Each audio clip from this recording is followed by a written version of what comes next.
Hello and welcome to today's video. I just finished work. I worked remotely today because I wanted to get a couple of things done tonight, and it's just a bit easier sometimes when you're home. Then you don't have to commute home and all that fun stuff. But tomorrow is Chloe's Christmas fun night at school. I am participating in the sense that I'm on the parent council and I am manning one of the stations. I'm doing face painting again this year. I did it last year. It was actually pretty fun. And I'm also dropping off some goodies for the bake sale. And we're gonna do, I think we've decided on crispy Rice Krispies and also these hot chocolate reindeers, which I'm going to start pre-making after I send 2 more emails.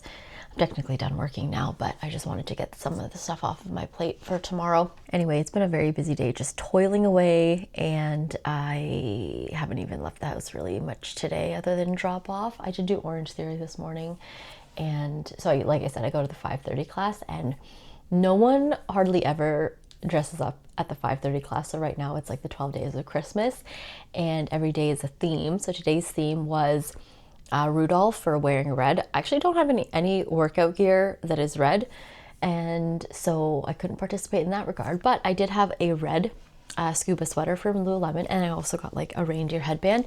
There was like no one else dressed up in any sort of festive reindeer gear. Even during Hell Week, which is like the Halloween version of this, I feel like I was one of like maybe 2 people that semi-regularly participated in the theme days. So 5:30 bunch is not a rowdy bunch. I can't remember what tomorrow's theme is. I think it has something to do with socks, which I happen to have some really fun socks that I got from the dollar store the other day. And so there's that. Okay, we're doing a little bit of multitasking right now. I'm making dinner. I'm gonna make tuna casserole today. I am also gathering things that we'll need to make our reindeer hot chocolate reindeers. And then I'm not sure what we're doing for Rice Krispies yet, but I do have the Rice Krispies and I have the marshmallows. Just have to figure out if we're gonna put them in shapes and if we're gonna decorate the shapes. So we shall see. This is the situation I have from me. So this is the hot chocolate we're gonna be using. Got that from Costco. I have some googly eyes, some noses. Is this called pipe cleaner? I'm actually not sure.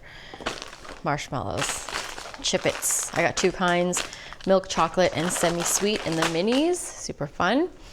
And then we have the bags. So I put the bags, or I'm going to probably put the bags in glasses like this, just so that it's easier to pour in the mixture.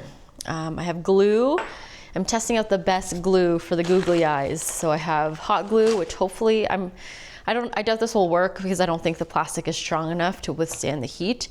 But then I also have tacky glue. I was gonna try the Elmer's, but this never really works out that well. So that is what we have. Okay, this is the first pancake. So this is my prototype. I originally was gonna put 2 servings worth in each, but I realized it's not big enough for that. So this is only 1 serving, and I have to change my stickers now that it's only 1 serving. But we have the hot chocolate mix in here. We have a little layer of chocolate chips and then marshmallows, and then put the little googly eyes and the nose and the pipe cleaner little antlers. So cute. I don't know how many I can make of these, but hopefully lots. Okay.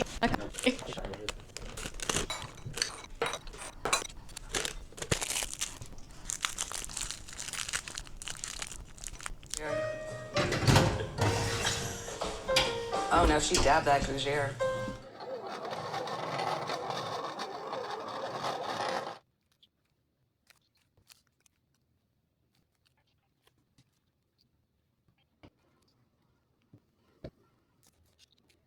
I have finished the hot chocolate reindeer. I'm gonna head to bed now.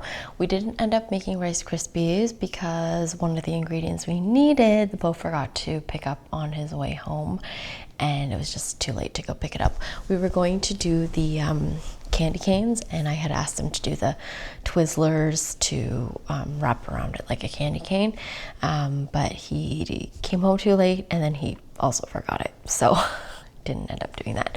So I just made a few extra of these hot chocolate cones, hot chocolate reindeer cones, but they turned out really cute actually. So this is what they look like. I also made a little label using my Silhouette cutting machine on the back, just so that, I don't know, I feel like hot chocolate's pretty explanatory, but I just put basically the recipe, which is adding water, 1 cup of water. I also put the ingredients on the back for the hot chocolate. I just copied the ingredients on the hot chocolate container.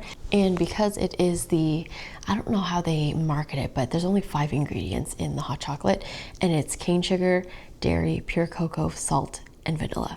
That's it. I did run out of these like fluffy noses though.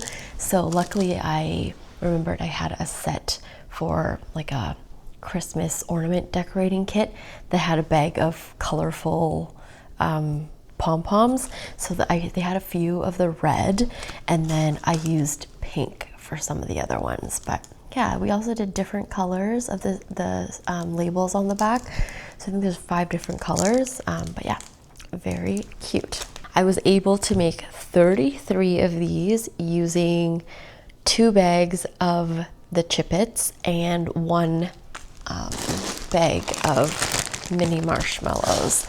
And I put 3 tablespoons of the hot chocolate powder in each of the bags, which is basically the recipe. It's 3 tablespoons of hot chocolate and then 1 cup of water, or hot water. And yeah, so anyway, I'm really happy about how they turned out. They turned out really cute. Okay, intermission to share with you a couple of the books that I finished.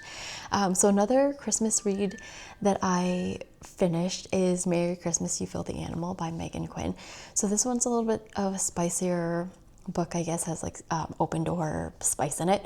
And it is the second book to a duology. The first one I read last year, I believe it was called How My Neighbor Stole Christmas or something. Anyway, it's just like a cute little book. It does reference a lot of the characters from the first book, but it should not deter you from just reading this as a standalone. I did finish Holiday Ever After by Hannah Grace. Again, just like another really cute, easy holiday romance. It is like big city girl comes to a small town and, you know, falls in love with the owner of a toy company that her family's company stole an idea from. I am also like a fairly generous book rater. I rarely rate books below 3 stars unless it was like really, really awful. I just feel like, you know what? There's no way I'm out there writing books. So I do have respect for anyone who has written a book. Some of them have been not so good, but for the most part, again, I'm a pretty generous book rater. And then I just finished Season's Greetings. So Season's Greetings is, again, like a nice little cute rom-com. I think I rated this 4 stars, but really in my comment I put 3.5. I just feel like it was a little bit slow in some spots, and then it kind of skipped other spots, but this is a really cute story overall. I mean, like, who doesn't love a marriage of convenience to get back at your ex kind of thing? Also, this one is a closed door romance, so they will insinuate, but they don't go into detail in this one, if that's your vibe. One of the books I am currently rotating through is Ski You Later by Ella McGivern, and this one was a book talk book that was recommended to me. It's ski themed, as you can see, obviously a romance. I've just started it. I'm only like 2 chapters in. So yeah, this is the one I'm currently reading. I'm gonna call it a night. It is a little past 9:30 now. I want to read a little bit before bed, and then I'm also waking up early tomorrow for Orange Theory. So I will see you guys in the next video.